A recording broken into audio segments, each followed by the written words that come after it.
बिस्मिल्लाहिर्रहमानिर्रहीम। अस्सलाम वालेकुम। सैयद याह्या हुसैनी अपने यूट्यूब चैनल पर एक बार फिर आपकी खिदमत में हाज़िर है। हमारा नंबर है +923312554321। ये हमारा व्हाट्सएप नंबर है जिस पर आप अपने सवालात भेज रहे हैं अपनी वीडियोस के साथ। और बहुत शुक्रिया आपका कि आप सबसे पहले अपना नाम बताते हैं, फिर जिस जगह से आप वीडियो भेज रहे हैं वो जगह का नाम बताते हैं और फिर अपना सवाल भेजते हैं। अगर सवाल आपका ज़्यादा मुख्तसर होगा तो कोशिश हमारी ये होगी कि ज़्यादा से ज़्यादा वीडियोज़ आपकी जो है वो इस सेगमेंट का हिस्सा बना सकें। और गुज़िश्ता 2 रोज़ से तो कोशिश कर रहा हूँ कि रोज़ाना एक वीडियो जिसमें आपके सवाल हों, मेरे जवाब हों, उसको इस यूट्यूब चैनल का हिस्सा बनाया जाए। तो आइए एक बार फिर हमारा व्हाट्सएप नंबर आपको दोहरा देता हूँ, जो है +923312554321, जिस पर आप सवाल भेजते हैं। तो आज का पहला सवाल हमसे कौन कर रहा है? सैयद याह्या भाई, मेरा नाम मोहम्मद जुनैद बलोच है। मैं पाकिस्तान के ज़िला रहमियार खान से ताल्लुक़ रखता हूँ, लेकिन इस वक्त मैं इराक़ में हूँ। मेरा सवाल ये है कि पाकिस्तान में काफ़ी नौजवान टैलेंट है, लेकिन उनको कभी मौका नहीं मिलता। उन्हें कभी क्लब में भी खेलने का मौका नहीं मिलता, ना ही डोमेस्टिक क्रिकेट में। वो काफ़ी गुरबत में भी रह रहे हैं, लेकिन कोई ऐसा इंसान जो उनको उनकी मदद कर सके, उनको दुनिया के सामने दिखा सके कि इनमें वाकई टैलेंट है। जो कोई ऐसा क्लब, कोई ऐसा स्कीम है तो बताना। कई नौजवान हैं ऐसे जो उन्हें कभी मौका नहीं मिलता अपनी टैलेंट दिखाने का। जैसे शोएब अख्तर थे, इसे उन्होंने ज़िंदगी का शुरुआत किया, उसमें काफ़ी टैलेंट था, उसने अपने आप को दिखाया। लेकिन ऐसे कई नौजवान मौजूद हैं जो उन्हें कभी मौका नहीं मिलता।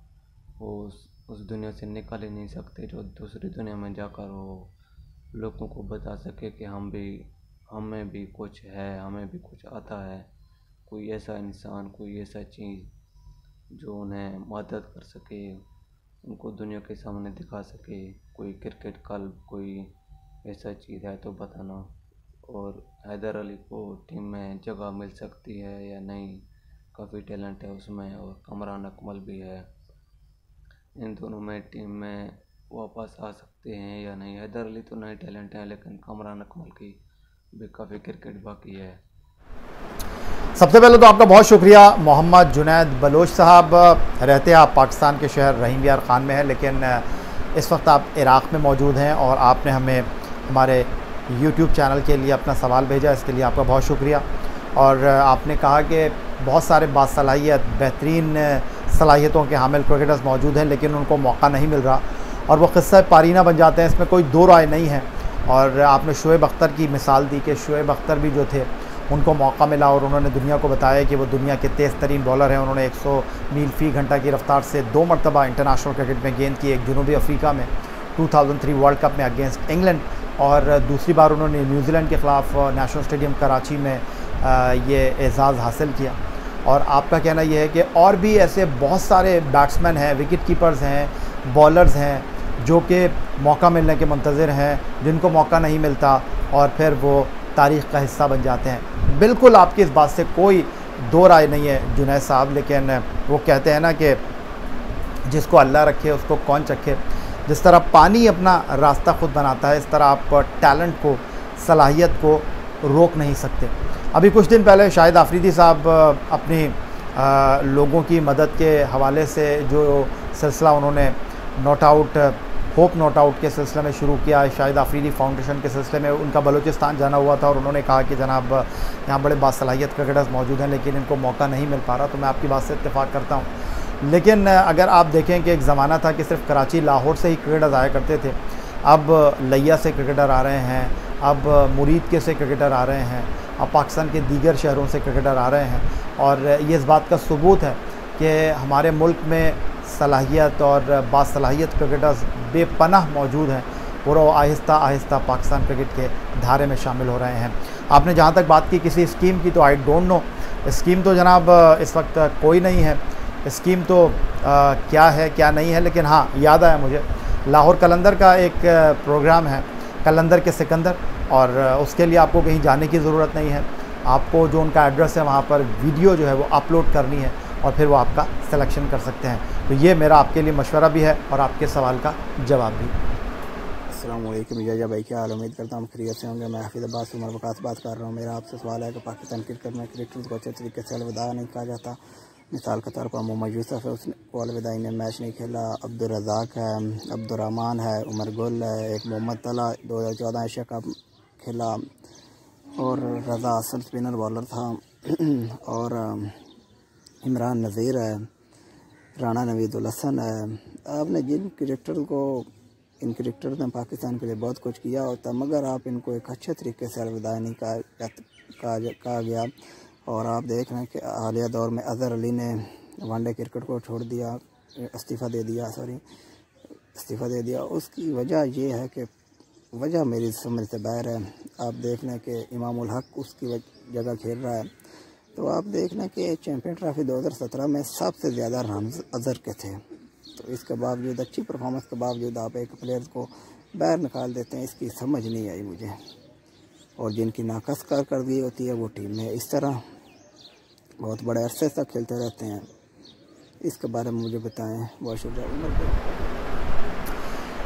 बहुत शुक्रिया आपका उमर अब्बास साहब हाफिज़ाबाद से। आपने हमें सवाल भेजा और आपने बड़ा एक दिलचस्प सवाल भेजा। अगर मैं ये कहूँ तो शायद ये कहना गलत नहीं होगा।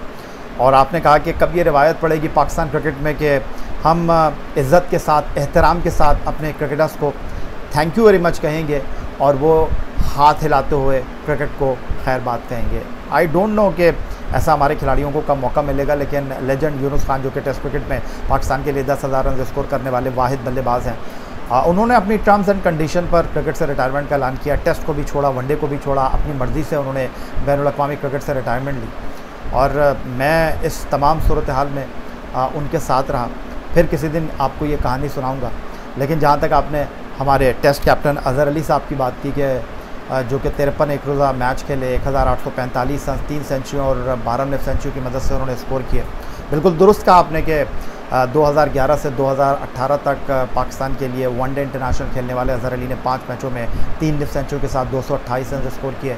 चैम्पियंस ट्रॉफ़ी में, जहाँ सरफराज अहमद की क़यादत में पाकिस्तान 2017 में चैम्पियन बना था, लेकिन उसके बाद उनको सिर्फ एक सीरीज़ खेलने का मौका मिला और वहाँ वो 3 मैचों में से 12 रन कर सके न्यूजीलैंड में, और उसके बाद फिर उनको वनडे क्रिकेट खेलने का मौका मिला नहीं। और उन्होंने लास्ट ईयर जो है वो टेस्ट क्रिकेट तो खेलने का ऐलान किया, लेकिन वनडे क्रिकेट से उन्होंने अपने आप को वापस ले लिया था। ये ग़ालिबन नवंबर 2018 की बात है। जब वो टेस्ट टीम के कप्तान बने तो उन्होंने बिल्कुल ये कहा कि उनका वनडे क्रिकेट में वापसी का कोई इरादा नहीं है। जहाँ तक आपने आसिम कमाल साहब की बात की, आसिम कमाल साहब अब जनाब 44 बरस के हो जाएंगे इस साल 31 मई को, और पाकिस्तान के लिए 12 टेस्ट मैच आसिम कमाल ने खेले, 717 रन स्कोर किए 8 नेफ सेंचुरियों के साथ। और आखिरी फ़र्स्ट क्लास सीज़न उन्होंने 2015 में खेला था, तो इसको भी 5 साल हो चुके हैं इस बात को। तो आसिम कमाल साहब की तो इंटरनेशनल क्रिकेट में वापसी का कोई इम्कान नहीं है। लेकिन जहाँ तक आपने बात की इमरान नज़ीर, अब्दुर्रहमान, अब्दुल रज़ाक, राना नवीदुल हसन और कई खिलाड़ी जिन लोगों के आपने नाम लिए, मैं तो उनकी बात कर रहा हूँ कि वो इज़्ज़त के साथ, एहतराम के साथ इस क्रिकेट के साथ खेलते रहे, लेकिन जब जाने का वक्त आया तो उनको आखिरी मैच खेलने का मौका नहीं मिला। मुझे मरहूम अब्दुल कादिर साहब की एक बात बिल्कुल याद आ गई, और अब्दुल कादिर साहब ने कहा था कि ये भी क्या क्रिकेट बोर्ड है, ये क्या तमाम क्रिकेट बोर्ड का ये रोना रहा है कि वो जनाब ज़िंदगी में तो हमारे क्रिकेटर्स को अप्रिशिएट नहीं करते, और क्या ये काफ़ी है कि हम अपने लेजेंड्स क्रिकेटर के नाम पर स्टेडियम के इनक्लोजर के नाम रख देते हैं। Majid Khan enclosure, Zaheer Abbas enclosure, Javed Miandad enclosure, Imran Khan enclosure, Intikhab Alam enclosure. लेकिन अफसोस की बात यह है कि उन मैदानों पर जहाँ इन क्रिकेटर्स के इनक्लोजर मौजूद हैं, वहाँ इन खिलाड़ियों को मैच देखने के टिकट तक नहीं दिए जाते। ये भी एक हैरानगी की बात है। बट उम्मीद करता हूँ कि पाकिस्तान क्रिकेट बोर्ड इस बारे में सोच विचार करेगा। लेकिन खिलाड़ियों को भी मैं कहूँगा कि सारा इल्ज़ाम जो है वो क्रिकेट बोर्ड पर डाल देना मुनासिब नहीं होगा। खिलाड़ियों को भी नवश्ता दीवार पढ़ते हुए, हालात को देखते हुए ये फ़ैसले कर लेना चाहिए और फिर उनको बाइज़्ज़त तरीके से क्रिकेट से रिटायर हो जाना चाहिए। लेकिन ये बात दोनों के साथ मिलकर चलेगी, दोनों हाथ में हाथ डालकर फ़ैसला करें।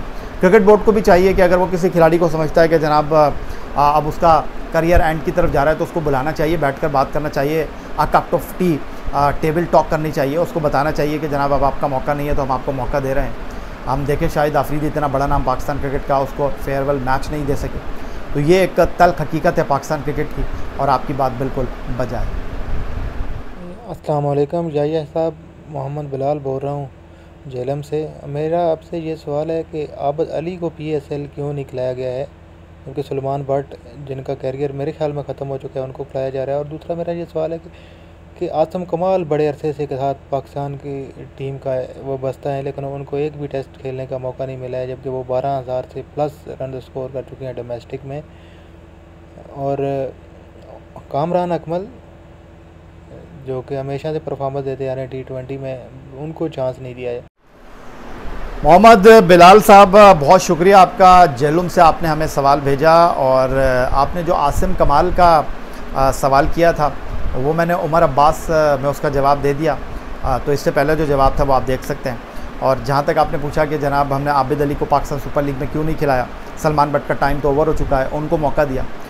तो आबिद अली को मौका मिला था और वो टीम में शामिल हुए थे लाहौर कलंदर के स्क्वाड में, लेकिन अनलकी रहे कि टूर्नामेंट जो है कोरोना वायरस की वजह से मुकम्मल नहीं हुआ, वरना शायद हम आबिद अली को भी खेलते हुए देख लेते।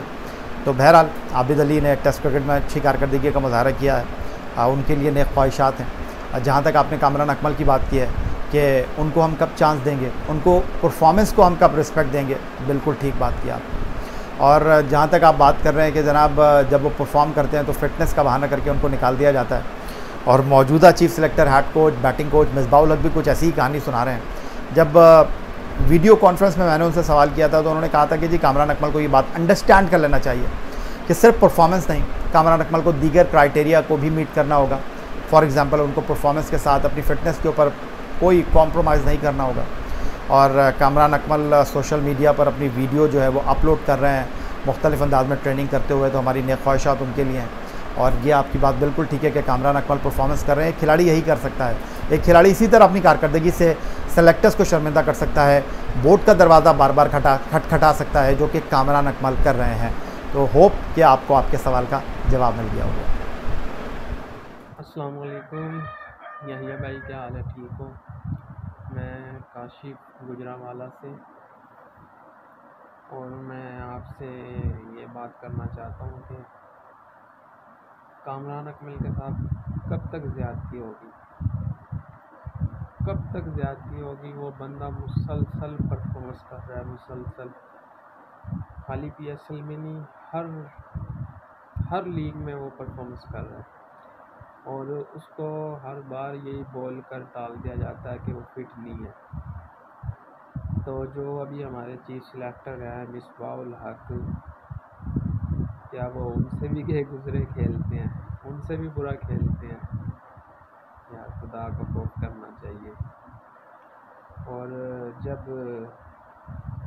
सन 2019 के लिए टीम को अनाउंस किया था, उस टाइम क्या इमाद वसीम फिट थे जिनको टीम में शामिल किया गया था? क्या इमाद वसीम की कामरान अकमल से अच्छी परफॉर्मेंस है एज अ बैट्समैन? यकीन करो उस बंदे के साथ कसम खुदा की ज़्यादती है, बहुत बड़ी ज़्यादती है। थोड़ा बहुत ख्याल करना चाहिए और उस बंदे को चांस देना चाहिए। सन 2020 के वर्ल्ड कप में, T20 वर्ल्ड कप में, उससे अच्छा ओपनर इस टाइम हमारे पास है ही नहीं। First of all thank you very much Kashif साहब। गुजरावाला पहलवानों का शहर, जहाँ से आपने हमें सवाल भेजा, और आपका सवाल भी परफॉर्मेंस में अगर पहलवान कहें तो कोई दो राय नहीं कामरान अकमल, लेकिन इस परफॉर्मेंस के बावजूद उनको नज़रअंदाज किया जा रहा है। डोमेस्टिक क्रिकेट में कोई खिलाड़ी इसीलिए कारकर्दगी का मुजाहरा करता है कि उसको मौका देना चाहिए। और आपसे पहले जनाब हमें सवाल भेजा था उमर अब्बास साहब ने हाफिज़ाबाद से, और उनका भी यही सवाल था कि हम रिस्पेक्ट नहीं दे रहे हैं। सॉरी, मोहम्मद बिलाल साहब ने जेलुम से हमें सवाल भेजा था, तो उनका भी यही सवाल था कामरान अकमल के हवाले से। तो मैंने उनको भी यही जवाब दिया कि वाकई कामरान अकमल के साथ नाइंसाफ़ी हो रही है, ज़्यादती हो रही है, उनको मौका मिलना चाहिए। तो आज जनाब ये मुख्तसर सेशन सवाल व जवाब का, और होप कि आपको ये वीडियो पसंद आई होगी, और भी वीडियो हम कोशिश करेंगे कि इस हवाले से अपलोड करते रहें। कोशिश कर रहे हैं रोज़ की बुनियाद पर एक वीडियो आपकी खिदमत में पेश करने की। आज की इस वीडियो में इतना ही। आप हमें व्हाट्सएप पर अपना सवाल भेज सकते हैं, वही आपसे दरख्वास्त है कि सबसे पहले अपना नाम, फिर जगह का नाम आपने बताना है। मुख्तसर सवाल करेंगे तो ज़्यादा से ज़्यादा सवालात को हम एंटरटेन कर सकेंगे। +92331554 हमारा नंबर। और जाने से पहले आपसे यही दरख्वास्त कि आप थोड़ी सी नाइंसाफ़ी कर रहे हैं, चैनल को सब्सक्राइब नहीं कर रहे, तो चैनल को सब्सक्राइब करना मत भूलिएगा। सैयद याह्या हुसैनी को इजाज़त दीजिए। अल्लाह हाफ़िज़।